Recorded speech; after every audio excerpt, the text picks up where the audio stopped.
হরে কৃষ্ণা। কেমন আছেন সবাই? আশা করি খুব ভালো আছেন। ভগবানের কৃপায় খুব ভালো থাকুন। তো আজকের কোনো লীলা কথা নিয়ে নয়, আজকের এসেছি আমার জীবনের কিছু অদ্ভুত ঘটনা। আমি কিভাবে কৃষ্ণ ভক্ত হলাম, আমি কিভাবে ভগবানের সেবা অর্চনা শুরু করলাম, জীবনের যে কঠিনতম ইতিহাস তা আপনাদের সামনে বলবো। কিভাবে হলাম আমি কৃষ্ণ ভক্ত, এর পেছনে কারণ কি আছে, আজকের এই ভিডিওতে জানাবো কিভাবে কৃষ্ণ ভক্ত হলাম। ছোট্ট একটা পরিবারে আমার জন্ম, বাবা মা আর আমি। এর আগে কিছু কথা বলি। ভগবানের পথ, পারমার্থিক পথ সত্যি সুদূরলভ পথ, সত্যি খুব আনন্দদায়ক।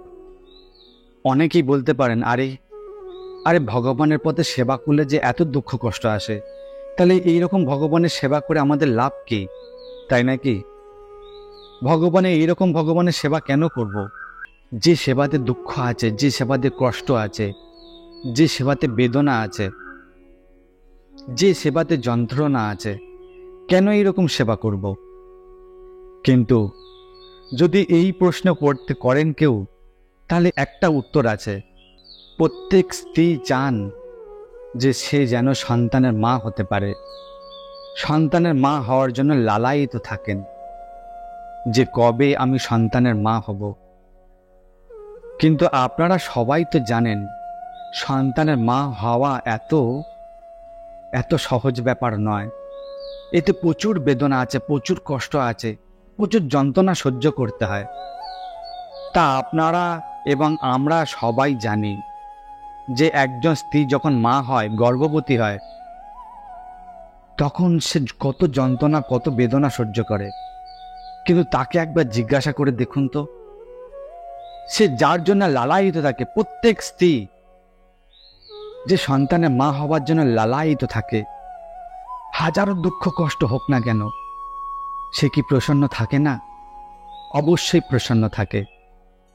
ঠিক ভগবানের পথ এইরকম।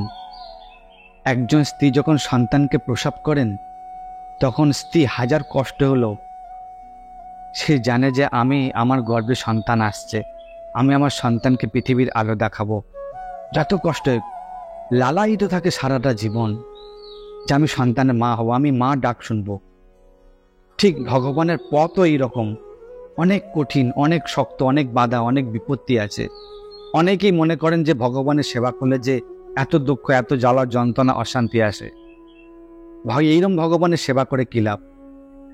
এইরকম ভগবানের সেবা করেই আনন্দ লাভ করা যায়। কারণ এইরকম ভগবানের সেবার জন্য লালায়িত থাকি, এইরকম ভগবানের সেবার জন্য না জানি কত লক্ষ লক্ষ ভক্ত লালায়িত থাকে, বেদনা পাওয়ার জন্য, যন্ত্রণা পাওয়ার জন্য, কষ্ট পাওয়ার জন্য লালায়িত থাকে। কারণ ঠিক মায়ের মতন, গর্ভবতী মায়ের মতন সে অসহ্য যন্ত্রণা সহ্য করে বটে, কিন্তু এটাই লালায়িত থাকে যে এই যন্ত্রণা আমি পেতে চাই, কারণ আমি মা হব, কারণ আমি সন্তানকে লাভ করব। ঠিক ভক্তরা, বৈষ্ণবরাও লালায়িত থাকে যে ভগবানকে লাভ করবে। তার জন্য যত কঠিন পরীক্ষা আসুক না কেন জীবনে, সমস্ত পরীক্ষা উত্তীর্ণ হতে সে রাজি হয়ে যায়। সে স্বীকার করে নেয় যে হ্যাঁ, এই ভক্তি এবং প্রেমের জন্য আমি লালায়িত, যাই আসুক না কেন। সেই জন্যে ভক্তি জীবন, ভগবানের সেবার জীবন। পরীক্ষা তো আসবে তো বটেই। আপনি সারা বছর পড়ছেন, কিন্তু আপনি যদি পরীক্ষায় না বসেন, তাহলে সে পরীক্ষার মূল্য কি থাকে? সারা বছর পড়ার কি মূল্য থাকে? কারণ সারা বছর পড়ার মূল্য এটাই যে জীবনে একবার পরীক্ষা আসবে, আর সেই পরীক্ষাতে উত্তীর্ণ হতে হবে। এই জীবন হচ্ছে সেই রকম পরীক্ষার খাতা। সারাটা জীবন কি করেছি, কি পাপ, কি শুভকর্ম, কি অশুভ কর্ম, কাকে দুঃখ দিয়েছি, কাকে কষ্ট দিয়েছি, কাকে যন্ত্রণা দিয়েছি, কি ভালো কাজ করেছি, সমস্ত কিছুর হিসাব নিকাশ কিন্তু ভগবান ঠিক পরীক্ষার সময় আপনাকে দিতে হবে। যখন সময় আসবে তখনই আপনার পরীক্ষা হবে। ঠিক সারাটা জীবন এই ভগবানের সেবাতে কষ্ট থাকে, যন্ত্রণা থাকে, কিন্তু পরম আনন্দ থাকে। তো আমার এক ছোট্ট পরিবারের জন্মগ্রহণ, ছোট্ট পরিবার। যেখান থেকে খুব কষ্ট করে আমি মানুষ হয়েছি, খুব কষ্ট করে। কষ্ট বলতে এটাই, প্রত্যেকের জীবনে সাফল্য অর্জন করার পিছনে কোনো না কোনো অনুদান থাকে, কোনো না কোনো অবদান থাকে, তাই না? ঠিক আমার জীবনে না জানি কোনো একটা অবদান ছিল। যখন থেকে জানলাম যে ভগবানের সেবা করাই হচ্ছে জীবনের মূল উদ্দেশ্য, হ্যাঁ, তখন স্কুলে পড়তাম। তখন অত ভগবানের প্রতি শ্রদ্ধা ভক্তি ছিল না। হ্যাঁ, ভিতর থেকে অন্তর থেকে শ্রদ্ধা ছিল, বিশ্বাস ছিল। মা আমাকে অনেক জায়গায় জোর করে নিয়ে যেতেন, আরে চল, আরে ওখানে হরিনাম হচ্ছে, ওখানে সাধুসঙ্গ হচ্ছে, আরে ওখানে চল, বসে থাকবি চল। আমার মা প্রথম থেকে ভগবানের সেবা কাজে নিয়োজিত ছিল। স্কুল লাইফে বুঝতেই পারছেন, কত বন্ধু, কত গার্লফ্রেন্ড, বয়ফ্রেন্ড, সব কিছু থাকতো। এগুলো তো থাকেই ঠিক নির্দিষ্ট একটা সময়কালে, তাই না? একটাই শ্লোক আমার মাথায় ঘুরছিল। ভগবান শাস্ত্রে, ভগবদ গীতায় একটি শ্লোক উদ্ধৃত করেছিলেন, যেটা সাধুগুরু বৈষ্ণবের কাছ থেকে শুনেছিলাম। অন্তকালে চ মামে বর শরণ মুক্তা কলে বরম য পোয়াতি সত্তাদ্ভাব জাতি নাস্তত সংশয়। অন্তিমকালে, মৃত্যুর সময় যে কেউ একবার আমার নাম স্মরণ গ্রহণ করবে, জয় পোয়াতি সত্তাদ্ভাব জাতি নস্তত্ব সংশয়, সে যে আমার ধাম প্রাপ্ত হবে এতে কোনো সন্দেহ নাই, কোনো সন্দেহ নাই, কোনো সন্দেহ নাই। দেখুন ভগবান কত বড় ভবিষ্যৎবাণী করেছেন।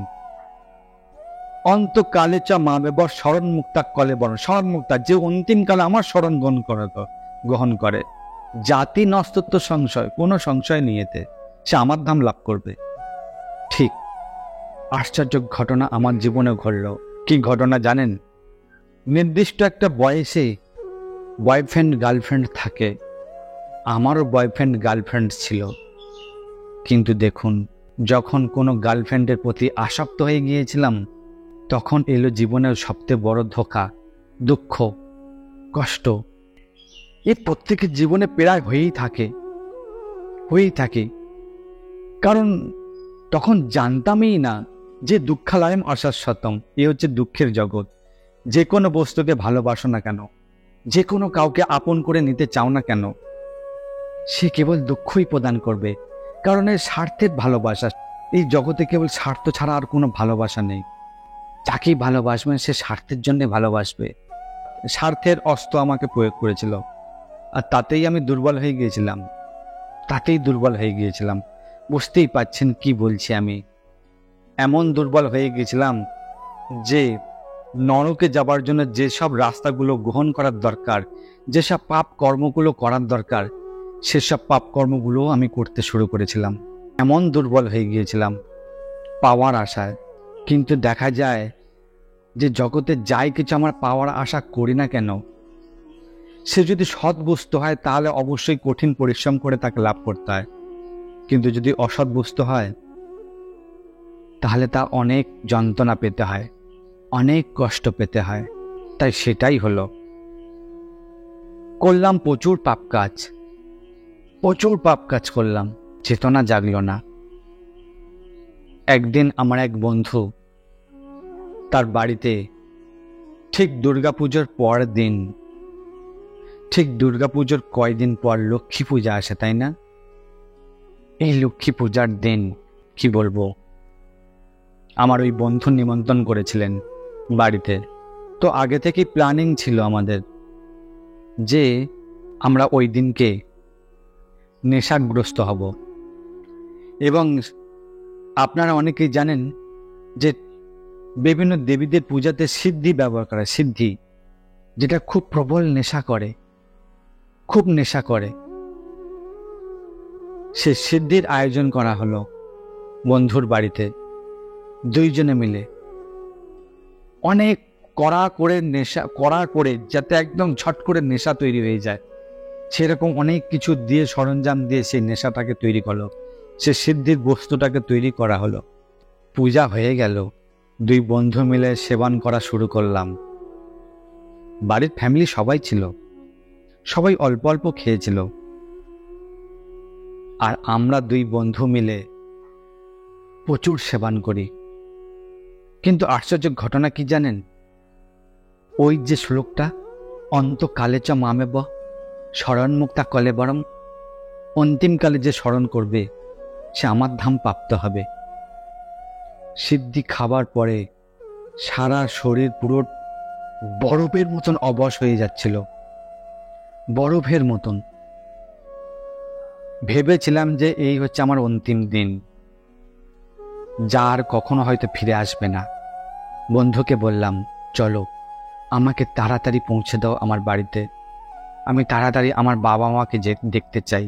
বন্ধু যখন রাস্তায় সাইকেল নিয়ে আমাকে পিছনে বসিয়ে নিয়ে আসে, তখন সেই শ্লোকটা মনে পড়ে, অন্তিমকালে যে স্মরণ করবে, ব্যাস মুখে শুধু হরে কৃষ্ণা কৃষ্ণ কৃষ্ণ হরে হরে, হরে রাম রাম রাম হরে হরে। অনারগাল কীর্তন চলতেই থাকলো, অনারগাল ভজন চলতেই থাকলো। বাড়িতে গিয়েছি অনারগাল হরে কৃষ্ণ মহামন্ত্র, কারণ আমার শরীরে কি হচ্ছে সেটা আমি জানি। নেশা তো হয়েছে তো বটেই, কিন্তু দিমাগ থেকে এই কথা স্মরণ, এই কথা কখনো মুছে যায়নি। যে কথা সাধুগুরু বৈষ্ণবের মুখ থেকে শুনে এসেছি, যে অন্তিমকালে যে আমার স্মরণ করবে, সেই শ্লোক, সেই কীর্তন, সেই ভজন আমার আজও পর্যন্ত খেয়াল রয়েছে। এত নেশা করার ফলেও সেই ভগবানের সেই নামটাকে ভুলিনি আমি, যে না, আমাকে আমার হয়তো মৃত্যুবরণ হয়েই যাবে। কিন্তু কি হলো জানেন? 3 থেকে 4 বছর এই ঘোরেতে ছিলাম। সত্যি বলছি, আমাকে হয়তো পাগলাগারোতে ভর্তি করাতে হতো, এইরকম অবস্থা ছিল। পাগলাগারোতে ভর্তি করে দেওয়া হতো, ব্রেন পুরো শর্ট হয়ে যাওয়ার মতন অবস্থা ছিল। কি করব নিজে কিছু বুঝতে পারছিলাম না।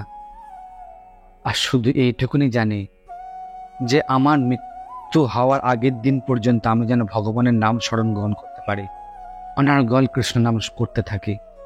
ব্যাস, তারপর থেকে ধীরে ধীরে ভগবদ গীতা, মায়ের সঙ্গে থেকে ভোরের বেলা মঙ্গল আরতি অংশগ্রহণ করা, তুলসী আরতি, সমস্ত কিছু আরতি, সমস্ত সেবা নিজের হাতে করার প্রচেষ্টা। যে প্রচেষ্টা বলতে প্রচেষ্টা নয়, ইচ্ছা, যে আমি সেবাগুলো করতে চাই।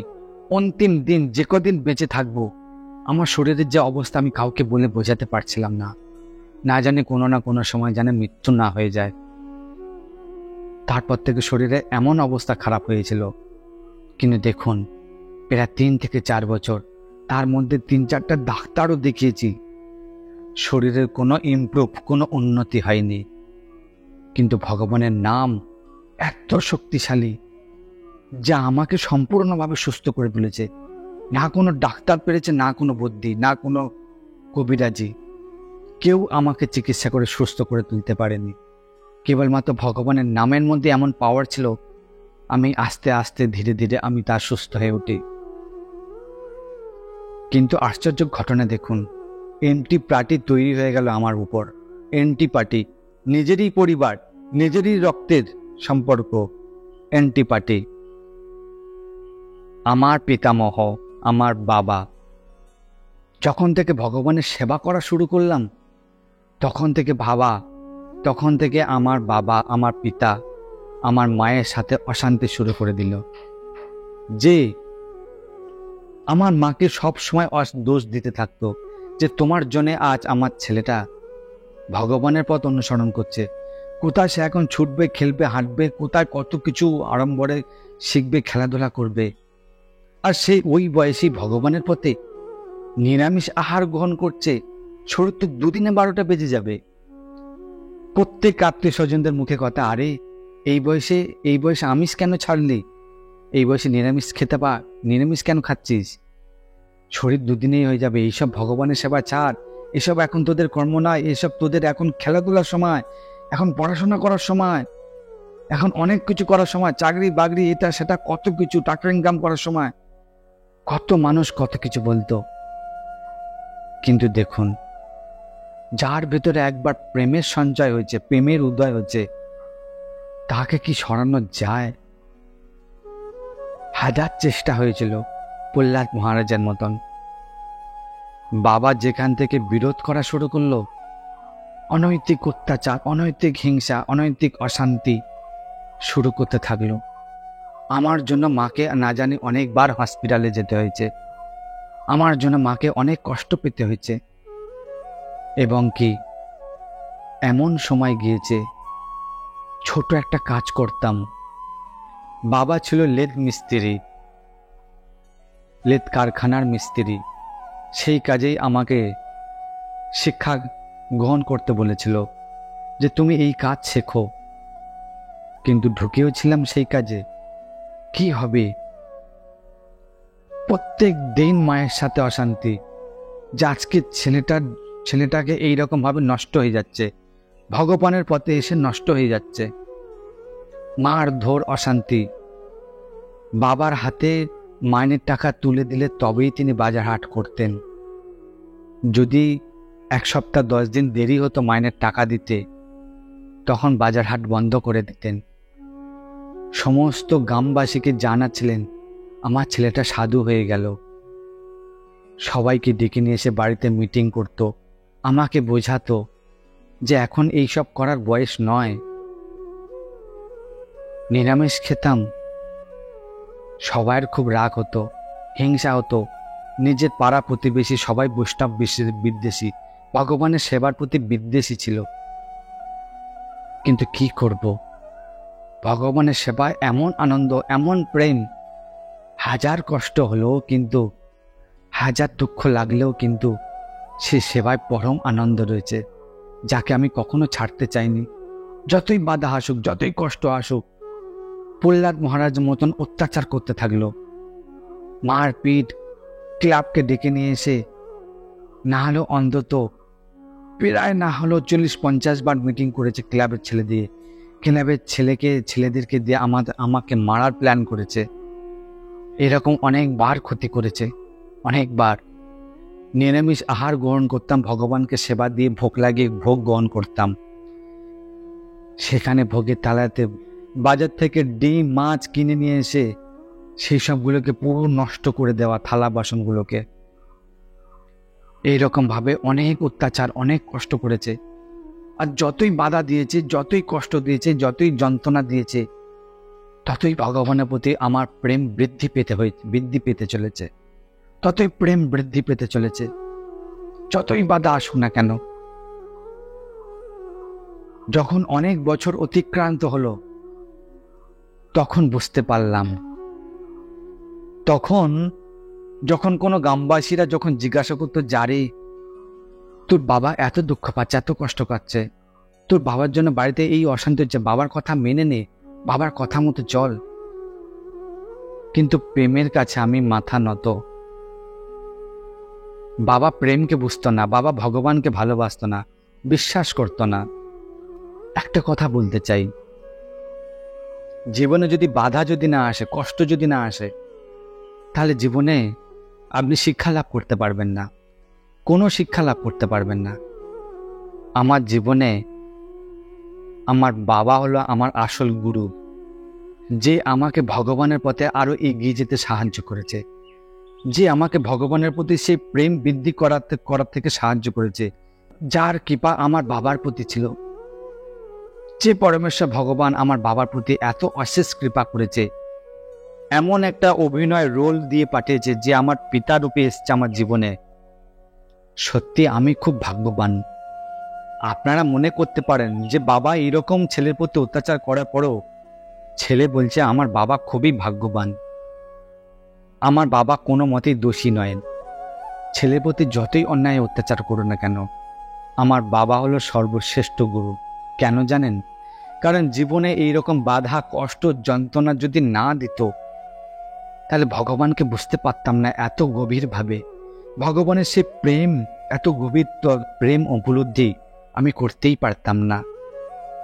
তাই জীবনে যদি এরম কোনো বাধার সৃষ্টি হয়, জীবনে যদি এরম কষ্ট এবং যন্ত্রণা যদি আসে, তাহলে যাবেন ভগবান আপনাকে বিশেষ কৃপা করছে। ভগবান আপনার প্রতি লক্ষ্য আছে বলেই কিন্তু আজকের বিশেষ কষ্ট, বিশেষ যন্ত্রণা, বিশেষ পরীক্ষা চলতেই থাকে। ভগবানের কৃপা হলে এসবগুলো আসতে থাকবে। তাই সেই জন্য হতাশ হবেন না। জীবনের দুঃখ কষ্টই হলো জীবনের চরম শিক্ষা, চরম অভিজ্ঞতা, আর ভগবানকে ভালোবাসার প্রতি আরো অনেক ধাপ এগিয়ে যাওয়া। যারাই বিরুদ্ধাচরণ করবে, যারাই দুঃখ দেবে, যারাই কষ্ট দেবে, যারাই খুব যন্ত্রণা দেবে, তাদেরকে প্রণাম করুন, তাদেরকে ভালোবাসুন।